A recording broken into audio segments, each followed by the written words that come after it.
이제 수시원서 접수가 모두 끝났죠. 이제 1단계 합격을 갖다 기다리고 있을 텐데요. 사실 1단계 합격만 하고 나면 그 다음에 1단계 성적은 이렇게 잊으셔도 됩니다. 1단계 성적이 60%고 2단계 성적 면접이 40%다. 1단계 성적이 70%고 면접이 30%다. 뭐 아무 의미가 없습니다. 사실은 1단계만 통과가 되고 난 다음에 면접에 의해서 많이 당락이 결정이 됩니다. 이화여대가 발표한 면접평가의 영향력을 보면은요. 그러니까 면접평가 영향이 어느 정도냐면 1배수나 2배수의 그 안에 들었던 학생들 중에서 30몇 프로가 합격을 했는데 반대로 얘기하면 60몇 프로가 떨어졌죠. 하지만 3배수에 들어간 학생들 20몇 프로가 합격을 했고요. 물론 60몇 프로 그러면 이제 70몇 프로가 떨어졌겠죠. 하지만 3배수 바깥에 있는 학생들 중에서 10% 정도 합격을 했고 90%는 떨어졌습니다. 이걸 갖다 이제 검토를 한번 해보면은 어떻게 되냐면 1배수에 들었던 학생들도 거의 한 3분의 2인 60몇 프로가 떨어졌다는 겁니다. 그러니까 3배수 바깥에 있는 학생들도 합격한 학생들이 있는 거고요. 그렇기 때문에 아무래도 이제 서류평가가 좋은 학생들이 사실 면접을 잘할 가능성이 있죠. 하지만 1단계 통과가 되고 난 다음에 면접에 대한 자신감이 있다고 한다면 충분히 그 서류평가에서 1단계, 1배수 안에 있는 학생들도 얼마든지 극복하고 합격할 수 있다는 것을 보여주는 겁니다. 그렇기 때문에 면접은 굉장히 중요하죠. 그래서 면접에 대한 부분들을 갖다 소홀히 하지 마시기 바랍니다. 그래서 오늘은 이제 연세대학교가 작년도부터 재시문 기반 면접에 대한 그 신경향이라고 하면서 발표를 했습니다. 그래서 이제 올해 연대 추천형이 있고, 그 다음에 연대 활동 우수형, 연대 국제형에서 이제 재시문 기반 면접을 시행을 할 텐데요.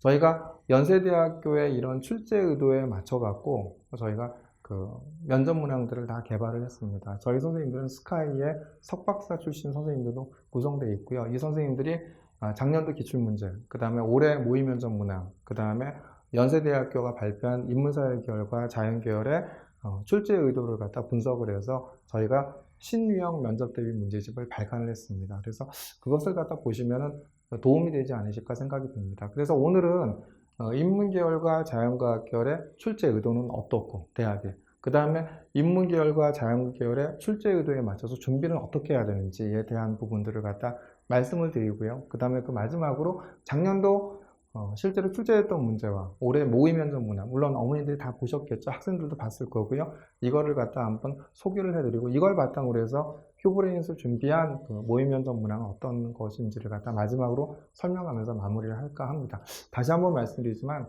1단계만 통과가 되고 나면 면접평가의 영향력이 절대적입니다. 그렇기 때문에 면접을 소홀히 하지 마시고 최선을 다하신다고 한다면 반드시 올해 입시에서 좋은 결과 있지 않을까 이렇게 생각이 듭니다. 그래서 이제 인문사회 계열 출제 의도에 대해서 한번 살펴보도록 하겠습니다.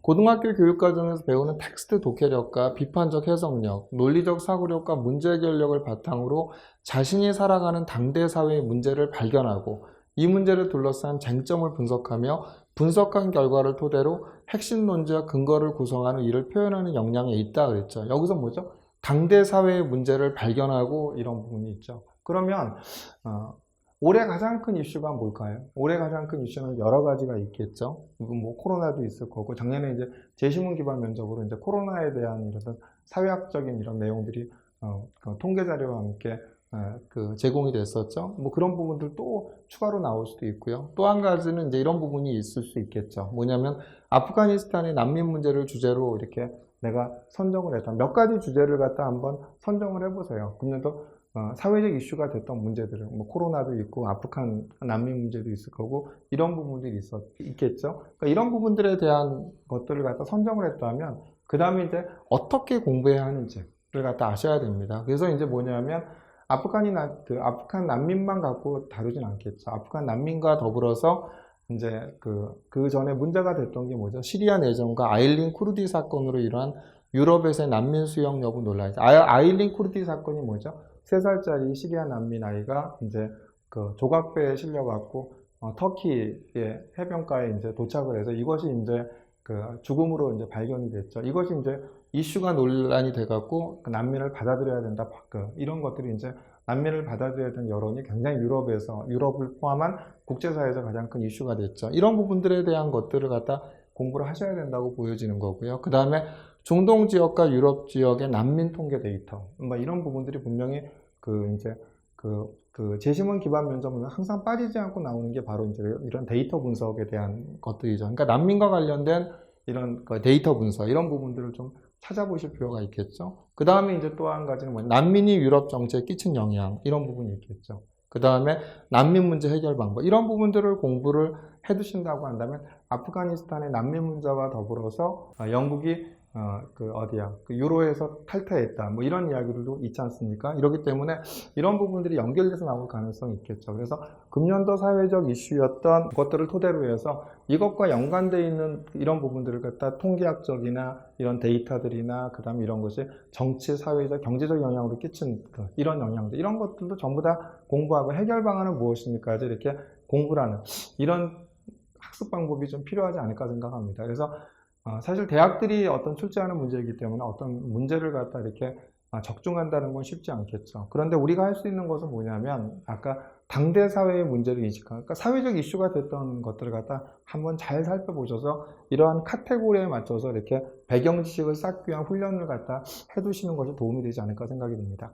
다음에 이제 자연계열 출제 의도는 뭐죠? 자연계열 출제 의도는 고등학교 교육과정에서 배운 지식을 바탕으로 주어진 제시문에 담겨있는 과학 원리를 파악하고 이를 통합적으로 해석하는 능력을 평가하는 문제들이며, 해석한 과학 원리를 실제 문제 해결에 적용하는 융합적 사고력도 평가한다. 그러니까 첫 번째는 뭐냐면 이게 이제 어디냐면 물리와 생명과학과 화학과 지구과학의 어떤 융합적인, 그러면서 수리과학적인 통계 데이터, 이런 부분을 해석하는 능력, 이렇게 해서 이걸 바탕으로 해서 이런 부분들의 융합적으로 해석하고 이거를 실제 생활에 활용을 해 적용해보는 어떤 문제 해결력, 이런 부분들이 바로 연세대학교가 얘기하는 자연계열의 출제 의도가 아닌가 생각이 듭니다. 그래서 교과 간 논리적 사고 및 추론을 통한 문제 해결 능력을 평가하는 것이 연세대학교 자연계열의 바로 이제 면접 문항의 출제 의도죠. 그래서 이제 보면은 수리 통계 자료 또는 과학 관련 제시문을 갖다 이제 우리가 제시문을 해석하는 능력이 있어야 되는 거고요. 작년에 출제 문제와 금년도 모의 면접 제시문은 물리를 기반으로 한 통합과학과 생명과학, 화학, 지구과학 융합 제시문의 형태였습니다. 그렇기 때문에 굉장히 물리가 이렇게 중요하게 대두가 되어 있죠. 물리를 기반으로 해서 물리와 생명과학과 화학과 지구과학이 연결되어 있는, 그래서 융합적으로 해석하는 능력, 이런 부분이 필요하지 않을까 보고요. 그 다음에 이제 단순한 어떤 암기 위주의 지식에 근거한 기계식 문제풀이는 지향해야 된다. 단순히 내가 알고 있는 문제만 갖고 지향해갖고는 이런 융합적인 문제에 접근이 되지 않겠죠. 그래서 이런 부분들을 갖고 우리가 논리적 사고 및 추론을 통한 융합적 사고에 대한 해법을 제시하는 것이 바로 이제 연대 자연계열에서 제시문 기반 면접에서 높은 점수를 받는 길이 아닌가 생각이 듭니다. 작년도 이제 한번 기출문제를 한번 살펴보면은요, 활동우 수형의 인문사회 계열의 면접 구술 제시문 기반 면접이었죠. 약한 동물은 무리 생활이 필수다. 그러면서 무리 생활을 지는 이제 어떤 동물들에 대한 이런 부분들에 대한 것을 갖다 습성에 대해서 이야기를 하고 있고요. 그 다음에 에드워드 홀은 공간을 물리적으로 인식하여 나아가 사회문화적 개념으로 이해하고자 한다. 그는 공간을 인식하고 활용하는 방식이 사회문화적 조건에 따라 달라지는 경향을 탐구했다. 이게 제시문 나였고요. 제시문 다는 이제 사회적 거리두기. 그래서 이제 사회적 거리두기에 대한 이슈에 대한 부분들이 바로 이제 그 제시문이었고, 라가 뭐냐면 아래 그림에서 4개 국가는 모두 사회적 거리두기 관련 정책을 시행 중인데 A국가와 C국가의 사회적 거리두기 기준거리는 3pt이고 B국가와 D국가의 사회적 거리두기 기준거리는 6pt이다. 이걸 바탕으로 한 이제 어떤 통계 데이터 이거죠. 이렇게 4개의 제시문을 준 다음에 이제 나온 문제들을 보면은 기출 문제는 제시문 가와 나의 핵심 논지를 요약하고 상호 비교하여 설명하시오. 제시문 가와 나의 내용을 바탕으로 코비드19에 의한 감염병 확산 현상을 분석하여 설명하시오였죠. 또 문제 2는 제시문 가와 나의 내용과 연계하여 제시문 다와 라를 각각 해석하시오였고요. 2-2번은 문제 2-1번의 해석 내용을 바탕으로 코비드19에 의한 감염병 확산 방지 관련 사회정책의 쟁점을 분석하시오. 이게 이제 작년도 기출문제였죠. 요번에 이제 연세대학교 학생부 종합적 활동우 수형 제시문 기반 면접에 대한 자연계열 문제입니다. 보시면 전자기파는 파장에 따라 여러 가지로 구분된다. 그래서 파장에 대한 이야기가 나오고 있죠. 그 다음에 이제 태양의 표면 온도, 태양의 스펙트럼의 세기는 가시광선에 대한 것이 이제 제시문 나였고요. 제시문 다는 이제 사람 눈에 있는 원뿔 세포는 빛의 색깔에 반응하여 색을 인식하는 시각세포로 대부분 사람은 적원뿔 세포, 녹원뿔 세포, 청원뿔 세포의 세 종류를 가지고 있다. 그래서 이제 원뿔 세포에 관한 이야기였고, 제시문 라는 이제 회화 기법 중 하나인 점묘화법은 몇 가지 색의 물감을 점으로 찍어 여러 색깔을 표현한다. 이 방법은 사람의 눈이 세 종류의 원뿔 세포에서 받아들인 신호를 종합하여 물체의 색깔을 인지하는 것을 활용한 것이다. 이런 것이 이제 제시문 라였죠. 이걸 바탕으로 작년에 나왔던 이제 기출문제에 대한 부분들을 보면, 문제 1, X염색체 이상이 생겨 원뿔 세포의 기능이 완벽하게 작동하지 않을 확률을 110%로 가정하자. 이 경우 남성과 여성 각각에 대해서 X염색체 이상으로 생명이 나타날 확률을 추정하시오였고요. 문제 2번은 상온의 암실에 토스터 한 대가 있는데 식빵을 굽기 위해 이 토스터를 켜면 시간이 지남에 따라 전열선이 붉게 보이기 시작한다. 이에 대해 제시문을 참고하여 이유를 갖다 설명하시오. 이런 거 있죠. 제시문과 문제 2번이 상당히 다른 문제 같은데, 이런 가시광선 문제나 이런 부분들에 대한 융합적인 어떤 사고력, 그 다음에 깊이 있는 어떤 기본적 이해가 있는지를 갖다 묻는 거죠. 그래서 실생활에 적용하는 이런 문제가 출제가 됐죠. 또 문제 3번을 보면 전압이 걸리면 빛을 내는 소자인 LED의 발명은 적색과 녹색이 먼저 이루어졌고 청색 LED의 발명은 그보다 한참 늦게 이루어졌다. 2014년도 노벨 물리학상 주제는 청색 LED의 발명이었다. 이 발명이 왜 중요한가? 그리고 여러분이 LED를 사용하여 백색광을 만들고자 한다면 어떤 점을 고려해야 할지 제시문을 참고하여 논리적으로 설명하시오. 이것이 작년도 기출 문제였죠. 금년도 이제 모의면접 문항을 보더라도 전염병에 대한 이야기, 전염병 가설에 대한 이야기, 그 다음 이제 팬데믹은 끝나지 않았다. 계속 이제 요번에 나왔던 인문사회계열 제시문 금년도 모의면접 문제도 이렇게 또 팬데믹에 관한 내용이었고, 다도 이제 백신 접종에 대한 면접 문항이었고, 그 다음 백신 접종률에 대한 그래프, 통계 그래프가 빠지지 않는다는 걸 잘 한번 보시기 바랍니다. 이걸 바탕으로 해서 문제 1번과 제시문 다의 병진의 입장에서 제시문 가와나의 논지를 분석하죠. 이런 부분들이었죠. 그렇죠? 자연계열 문제도 본다 하면 이제 우리는 물체로부터 반사된 빛을 눈으로 받으러 사물을 인식한다. 어떤 물체에 빛이 입사될 때 그 물체의 크기가 입사하는 빛파장의 절반보다 작으면 빛은 물체에서 반사되지 않고 회절을 일으켜 우리 눈에 물체를 보여주지 않고 통과해 버린다. 이런 내용이었고, 그 다음에 이제 물질파의 파동과 운동량의 관계에 대한 수식을 주고, 그죠? 그 다음에 광학 현미경에 대한 제시문, 의료용 초음파 장비는 초음파의 진동을 이용하여 환자의 체내에 생성된 결석을 깨뜨려 체외로의 배출을 돕는다.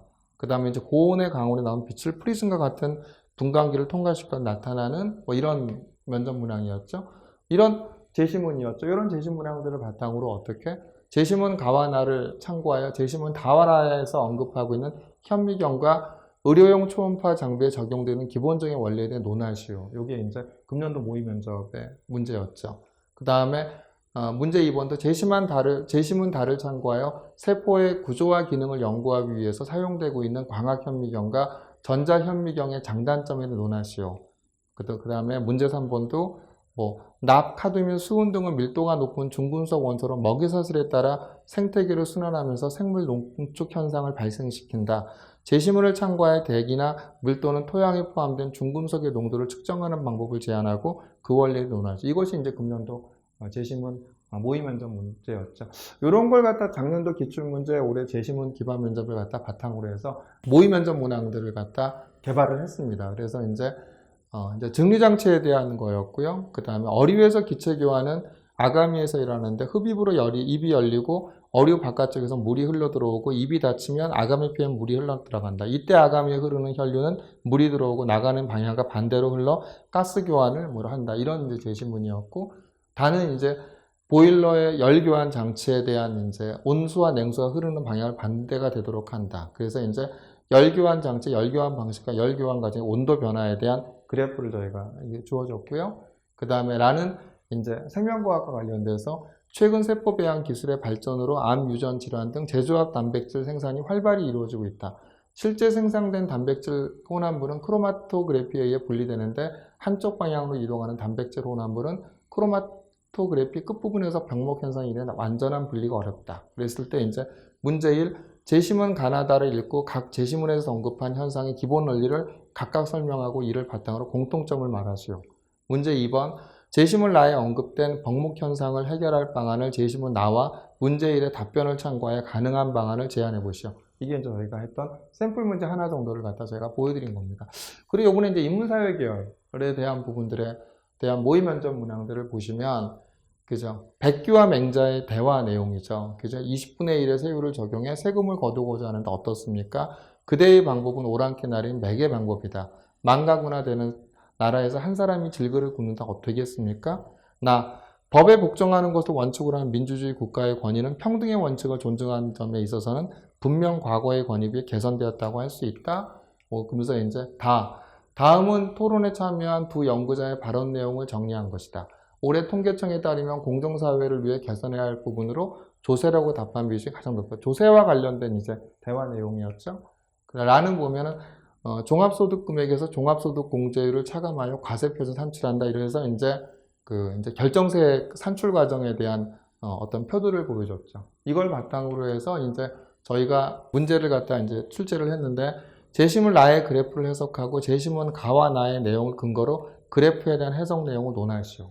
그래프 해석에 대한 부분들이 아까 중요하다고 말씀드렸죠. 이런 부분들. 그 다음에 이제 문제 2번, 문제 1의 해석 내용을 바탕으로 제시문 다의 대화에서 제기된 문제를 분석하고 이에 대한 자신의 생각을 말하시오. 그러니까 공정사회, 조세 문제, 이런 문제들이 이제 사회적 이슈겠죠. 이런 것들이 이제 저희가 개발한 이제 인문 사회 계열의 면접 문항입니다. 면접 문항을 갖다 보시면 어떻겠죠? 인문 사회 계열은 굉장히 사회적 이슈가 됐던 화두를 갖고 다양한 어떤 방식으로, 그렇죠? 그 다음에 통계나 이런 그래프나 이런 부분들을 갖다 해석할 수 있는, 그렇죠? 통계 자료를 해석할 수 있는 이런 능력이 있어야 된다고 보여지는 거고요. 자연과학 계열은 어디냐면 주로 이제 정말 과학적인 물리를 기반으로 하는 물리, 생명과학, 화학, 지구과학의 융합적 사고를 갖다 가질 수 있고, 그 기본적 원리를 갖다 기본적 원리를 바탕으로 기본적 원리를 해석할 수 있고, 그 기본적 원리를 바탕으로 해서 융합적으로 문제 해결력을 나타내는 이런 문항들이 연세대학교가 추구하는 제시문 기반 면접의 핵심이 아닌가 이렇게 생각이 듭니다. 그래서 저희가 앞에 서두에서도 말씀드렸듯이 저희 선생님들이 다 스카이의 석박사급 출신들의 선생님들로 구성이 되어 있습니다. 저희 선생님들은 학원에서 강의하는 선생님들은 아니고요. 이렇게 이런 부분들의 면접이라든지 학생들에 대한 이렇게 이제 과제 연구 지도라든지 이렇게 지도하는 선생님들이기 때문에 굉장히 저희가 깊이가 있다고 생각이 듭니다. 그래서 휴브레인이 이렇게 이제 입시 컨설팅을 통해서도 저희가 이렇게 앞서가고 학생부 지도도 하지만, 면접에서도 다른 데에서도 열심히 하시겠지만 저희가 비교해서 충분히 경쟁력을 갖고, 그 다음에 대학의 출제 의대에 맞춰갖고 준비를 하고 있기 때문에 관심 있는 학부모님들은 한번 면접에 관심이 있으시다고 한번 연락을 주시기 바랍니다. 아무튼 연세대학교에 이제 이렇게 제시문 기반 면접에 대한 부분을 오늘 말씀을 드렸는데요. 앞으로는 이제 서울대학교 면접이라든지 당연히 이제 MMI 면접이라든지 그다음에 고대 각 대학의 면접방에 맞춰서 저희가 면접을 유튜브에 좀 소개할 예정입니다. 그래서 면접에 관심 있는 분들은 저희한테 연락을 주시기 바라고요. 아까도 말씀드렸지만 제일 중요한 것은 1단계만 통과가 되면 바로 면접이다. 그렇기 때문에 면접에 소홀히 하지 마시고 최선을 다하신다고 한다면 좋은 결과가 있지 않을까 이렇게 생각이 듭니다.